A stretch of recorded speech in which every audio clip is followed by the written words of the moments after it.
اللہ اکبر اللہ اکبر لا الہ الا اللہ واللہ اکبر واللہ اکبر وللہ الحمد ان اللہ وملائکتہ یصلون علی النبی یا ایھا الذین آمنوا صلوا علیہ وسلموا تسلیما اللہم صل وسلم وبارک علی سیدنا محمد وعلی آلہ واصحابہ وازواجہ وذریتہ اجمعین بقدر حسنہ ونورہ وجمالہ وکمالہ۔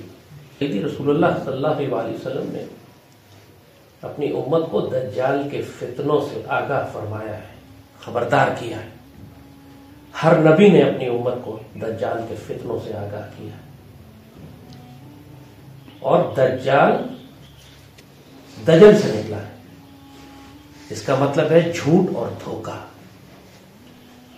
جو اصل فتنہ ہے دجال کا وہ دھوکہ ہے، وہ جھوٹ ہے، مکر ہے، فریب ہے۔ ہر چیز جو نظر آئے گی انسان کو، اس کو جو وہ سمجھے گا وہ اس کی حقیقت نہیں ہوگی۔ سیدی رسول اللہ نے جب تشریح فرمائی دجال کے نظام کی تو یہ فرمایا تھا کہ جس کو لوگ اس کی جہنم سمجھیں گے وہ اصل میں جنت ہوگی، اور جس کو لوگ اس کی جنت سمجھیں گے وہ جہنم ہوگی۔ یعنی جس چیز کو دجال جنت بنا کر پیش کرے گا اور انسان اس کے پیچھے جائیں گے وہ ان کو جہنم میں لے کر جائے گا، اور جہاں پر لوگوں کو تصادم اور مشکل اور پریشانی اور مصیبت اور جن سزاؤں سے وہ خوف زدہ کرے گا، لوگوں کو ڈرائے گا، وہاں پر جو اللہ کا بندہ سٹینڈ لے گا دجال کے خلاف، کھڑا ہوگا دجال کے خلاف، اذان دے گا دجال کے خلاف، ظاہراً اس کو بڑی مصیبتیں، مشکلیں، پریشانیاں ہوں گی، مگر اللہ کے نزدیک وہ جنت کا راستہ ہوگا۔ آج آپ اپنی آنکھوں کے سامنے پوری دنیا میں دجال کا یہ نظام دیکھ رہے ہیں۔ ہر چیز جھوٹ پر مبنی ہے، کیا سیاست ہو، کیا عدالت ہو، کیا مذہب ہو، کیا معیشت ہو، کیا اقتصاد، کیا معاشرت، کیا آپس میں کوئی اور معاملہ، سب کچھ جھوٹ پر مبنی ہے۔ دنیا میں بڑی بڑی سازشیں کر کے، بڑے بڑے جھوٹ بول کر یہ دنیا میں جنگیں برپا کر دیتے ہیں، اور سب کچھ جھوٹ پر مبنی ہوتا ہے۔ چاہے 9/11 ہو، چاہے کووڈ ہو، سب کچھ جھوٹ پر مبنی ہے۔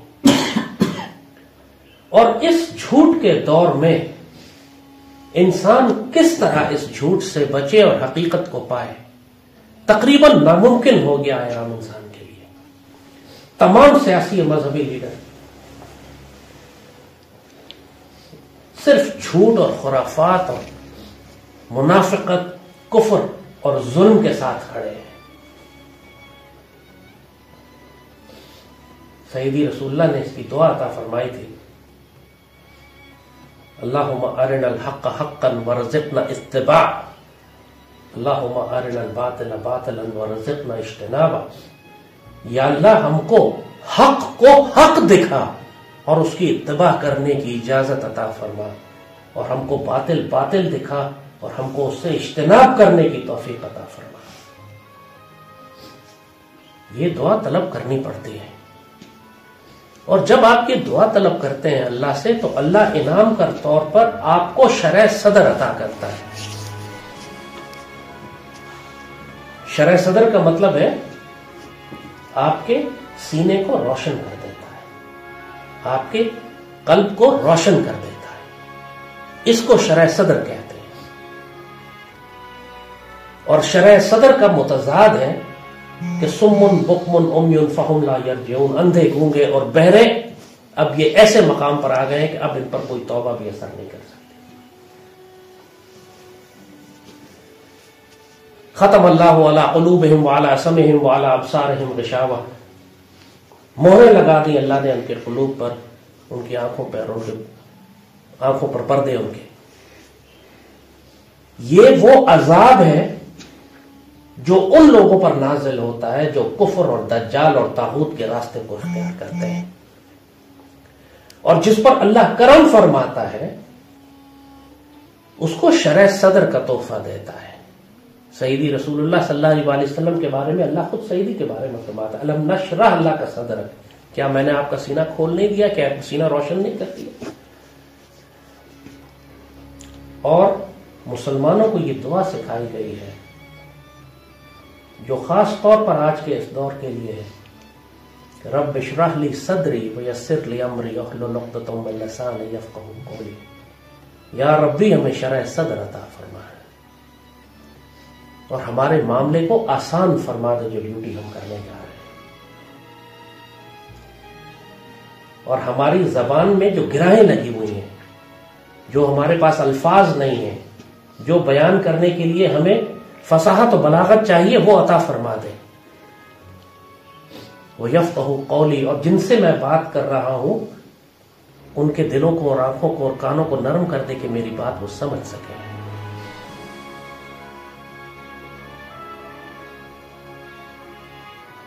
کوئی شخص جب اللہ کے دین کا کام کرنا چاہتا ہے اس کو یہ چاروں ہتھیار چاہیے ہوتے ہیں.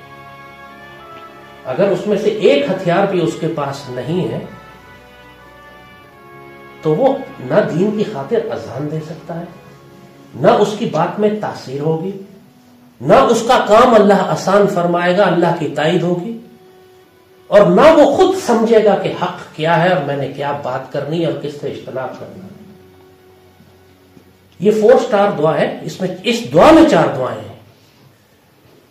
رب اشرح لی صدری، یا ربی میرا سینہ روشن فرما دے. ویسر لی امری، اب میرے کام کو آسان بھی فرما، اتنی مصیبتیں اور پریشانیاں نہ آ جائیں اس ڈیوٹی میں کہ میں اس کو کر نہ سکوں. رب اشرح لی صدری ویسر لی امری واحلل عقدۃ من لسانی، جو عقدہ ہے، جو گرہ لگی ہوئی ہے میری زبان میں، اس کو کھول دے. مجھے فصاحت اور بلاغت عطا فرما، مجھے وہ الفاظ عطا فرما کہ میں اپنا پیغام جس طرح آپ چاہتے ہیں لوگوں تک پہنچا سکوں. وہ یفقہوا قولی، اور جس سے میں بات کر رہا ہوں میری بات تو سمجھے. وہ اگر بات ہی نہیں سمجھ رہا تو بات کرنے کا فائدہ. یہ جب اللہ تعالیٰ کسی سے ڈیوٹی لینا چاہتا ہے، خاص طور پر اس دجال اور کفر کے دور میں، تو اس کو یہ 4 تحفے عطا فرماتا ہے. اور یہی وہ المیہ ہے کہ آج آپ دیکھیں گے کہ ہزاروں لوگ تبلیغ اور دعوت کر رہے ہیں اور بات کرنے کی کوشش کر رہے ہیں، پیغام پہنچانے کی کوشش کر رہے ہیں، لیکن ان کی باتوں میں نہ ان کو شرح صدر ہے، نہ ان کو یہ پتا ہے کہ دجال کس طریقے سے حملہ آور ہوگا، نہ ان کے پاس، نہ ان کے سینے روشن ہیں، نہ ان کے پاس نگاہ بلند ہے، نہ سخن دل نواز ہے، نہ جاں پر سوز ہے، نہ مومن کی فراست ہے. خود کنفیوز ہیں. بڑے بڑے علماء نے فتوے دے دیے زہریلے ٹیکے ویکسین لگوا لو. سعودی عرب اتنی بڑی اسلامی ریاست سمجھی جاتی تھی، توحید اور شرک اور بدعت کا پوری دنیا میں طوفان تھا. سب سے پہلے جو دجال کا حملہ آیا، سب سے پہلے ہلاک ہونے والا ملک یہ سارا سعودی عرب تھا. اب مکمل دجال کے پاس جا چکے ہیں. کہاں گئے اس کے علماء؟ کہاں گئے اس کی توحید؟ کہاں گئی بدعت؟ کہاں گئی شرک؟ فتوے. اس لیے آپ خطرناک ترین دور میں بس رہے ہیں. حقیقت یہی ہے کہ جس طرح نوح علیہ السلام کے دور میں پوری دنیا ہلاک ہو گئی تھی اور صرف تھوڑے سے لوگ بچے تھے جو نوح علیہ السلام کی کشتی میں تھے، آج کے دور میں انسان ایمان سلامت لے کے اس دنیا سے چلا جائے، اللہ کا بہت بڑا احسان ہوگا اس کے اوپر. بہت بڑا احسان ہوگا مالک کا کہ کوئی بندہ آج کے دور میں اپنا ایمان سلامت لے کے چلا جائے. نہ رزق حلال ہے، نہ سیاست ہے، نہ عدالت، نہ معیشت. جس طرف دیکھو صرف جھوٹ اور فساد اور کفر اور شرک. ان للہ و انا الیہ راجعون.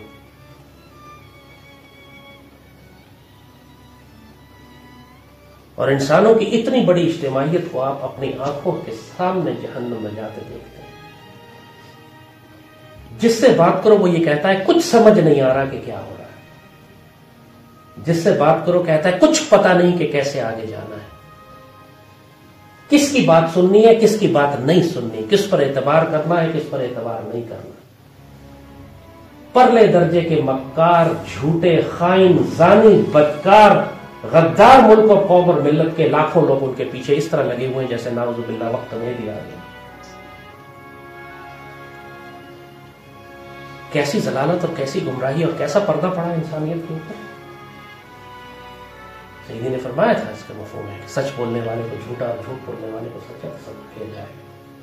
اس زمانے کے فتنے ہیں کہ ایک شخص اٹھ کے صبح جھوٹ بولے گا، وہ جھوٹ پوری دنیا میں پھیل جائے گا. یہ میڈیا کے ذریعے آج کل کیا ہوتا ہے، چھوٹی سی افواہ نکلتی ہے پوری دنیا میں وہ جھوٹ پھیل جاتا ہے. ایسے دور میں ایک انسان کس طرح بچ سکتا ہے؟ یا تو اللہ نے اس پر احسان فرمایا ہو کہ خود اس کا سینہ روشن ہو، اللہ نے اس کو شرح صدر عطا فرمائی ہو، یا وہ کسی ایسے بزرگ مرشد کے ساتھ وابستہ ہو کہ جس کو اللہ نے شرح صدر عطا فرمائی. یہی طریقہ ہے نا، اور کیا طریقہ ہوگا؟ آج دنیا میں انسانوں کو دیکھو، کسی کے اوپر، کسی کے پاس کوئی مرشد نہیں ہے، کوئی بزرگ نہیں ہے کہ جو زمانے کی گمراہی اور ضلالت میں اس بزرگ کے پاس جا کے مشورہ لے سکے. جو آج بڑے بڑے بابے اور علماء اور پیر نظر آتے ہیں، خود کنفیوز ہیں. اقبال نے بھی اسی بات پر ماتم کیا تھا، اٹھا میں مسجد و منبر و خانقاہ سے غمناک، نہ محبت نہ معرفت نہ نگاہ، کچھ نہیں. اگر ہوتا سب کچھ تو علماء حق کی اکثریت ہوتی تو امت کا یہ حال نہ ہوتا. علماء حق تو چھپ گئے، علماء حق بیچارے کی تو گردنیں مارتی ہیں، چھپ گئے. وہ فقیر کے جن کی نگاہ سے تقدیریں تبدیل ہوتی تھی، وہ بابے نظر نہیں آتے کہ اللہ کے فیصلے آ گئے ہیں شاید اس امت کو تبدیل کرنے کے. یستبدل قوم غیرکم ولا تضرہ شیئا، اللہ بدل کے رکھ دے گا تم کو اور تم کچھ کر ہی نہیں سکو گے. پوری دنیا میں آج کوئی جگہ نہیں ہے جہاں شریعت نافذ ہو، اور کوئی شریعت نافذ کرنا بھی نہیں چاہتا. اور شریعت کا نعرہ لگا کون رہے؟ وہ جہنم کے کتے خوارج، جو شریعت کا نام لے کر امت رسول صلی اللہ علیہ وسلم کو قتل کر رہے ہیں. یعنی فتنے کا عالم دیکھیں کیا کہ اس وقت خوارج کا فتنہ اس طرح اٹھ کے کھڑا ہو گیا کہ جو دین کا نام لینے والے خوارج ہیں. صرف سیدی نے ان کو جہنم کے کتے فرمایا کہ ان کا قرآن تم کو تمہارے قرآن سے زیادہ نظر آئے گا، ان کی نمازیں تمہاری نمازوں سے بہتر ہوں گی، تم سے زیادہ اچھے مسلمان دیکھنے میں نظر آئیں گے، مگر حقیقت میں جہنم کے کتے ہوں گے. کوئی مسلمان ریاست ہے جہاں شریعت نافذ ہو؟ انا للہ و انا الیہ راجعون. تو اللہ کیوں نہ تبدیل کر دے اس قوم کو؟ گمراہی اور ضلالت کا یہ عالم کہ لوگ زانی، بدکار، غدار، ناپاک اور پلیت لوگوں کو اپنا امام سمجھتے ہیں، اور پوری قوم ان کے پیچھے جا رہی ہے. وہ خود بھی جہنم میں جا رہے ہیں، اپنے ساتھ لاکھوں کروڑوں کو لے کے جہنم میں گریں گے. اور جو سچ بولنے والے ہیں ان پر سختیاں، ان پہ جیلیں، ان پہ پابندیاں. ایک وقت آتا ہے جس طرح نوح علیہ السلام کے ساتھ ہوا نا، 950 سال آپ نے تبلیغ فرمائی، پھر اللہ نے منع فرما دیا کہ اب تبلیغ بند کر دو، اب کشتی بناؤ، جو تمہاری بات سن لے گا، جو سن چکا ہے اس کو اپنے ساتھ کشتی میں بٹھا لینا، مزید دعوت دینا بند کر دو. ٹائم اپ، ختم. جب سیدنا نوح علیہ السلام نے کشتی بنانی شروع کر دی، اس وقت دعوت و تبلیغ و توبہ کا وقت ختم ہو چکا. اس وقت جس نے ساتھ آنا تھا وہ آ چکا. جو مذاق اڑانے والے تھے وہ سارا وقت مذاق ہی اڑاتے رہے. کہاں ہے وہ طوفان، کیوں کشتی بنا رہے ہیں، یا تو خشکی ہے، پاگل ہو گئے نعوذ باللہ.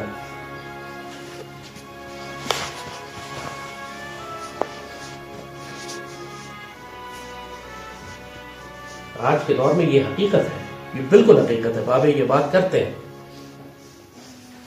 کہ بہت ہی تھوڑی جماعت ہوگی، قلیل من الاخرین، جو قرآن کہتا ہے بعد والوں میں سے بہت ہی تھوڑے ہوں گے وہ کہ جو کسی صالح مرشد سے وابستہ ہوں گے، جن کو اللہ شرح صدر عطا فرمائے گا، جو اس دجال کے فتنے سے بچ سکیں گے. یہ ویکسین پہلا امتحان تھا، کتنے لوگ بچے؟ کچھ خوفزدہ ہوئے، کچھ دباؤ میں آ گئے. سٹینڈ کسی نے نہیں لیا. جس نے ویکسین لگوائی وہ دجال کے چال میں، دجال کے پھندے میں پھنس گیا. یہ ایک ٹیسٹ تھا خالی. ہزاروں کروڑوں لاکھوں لوگ مارے گئے، پھنس گئے اس کے. اگر زندہ بچ بھی جائے تو کم از کم انہوں نے یہ بتا دیا کہ ہم اتنے کمزور ہیں کہ جب بھی ہم پر اس طرح کا کوئی دباؤ آئے گا ہم دجال کے آگے سے دریز ہو جائیں گے. ہم سٹینڈ نہیں لے سکتے، ہم بہانے کریں گے لیکن اطاعت دجال کی کریں گے. ایسے لوگ کسی کام کے نہیں. اور کتنے تھے جو پوری دنیا کے اربوں خربوں ڈالر کے پروپیگنڈے کے باوجود چٹان کی طرح کھڑے رہے. ہم اس دجال کی چال میں نہیں آئیں گے, ہم سوشل ڈسٹینسنگ نہیں کریں گے, ہم کندھے سے کندھا ملا کر نماز پڑھیں گے, ہم ماسک نہیں لگائیں گے. بہت تھوڑے لوگ تھے دنیا میں, تھے بہت تھوڑے لوگ تھے.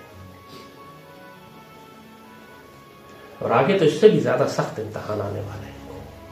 آگے بھوک کا بھی آئے, قحط بھی ہوگی, خوف اور جنگیں بھی ہوں گی, بیماریاں بھی ہوں گی. نعوذ باللہ ایسے ایسے دھوکے ہوں گے, ایسے ایسے ہولوگرامز ہوں گے, ایسی ایسی طاقتیں آئیں گی سامنے.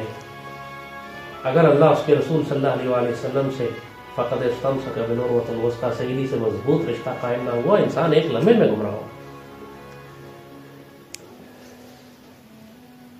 ابھی تو نہ جانے یہ کتنے شکلیں بدل بدل کر دجالوں انسانوں کے سامنے آئے گا.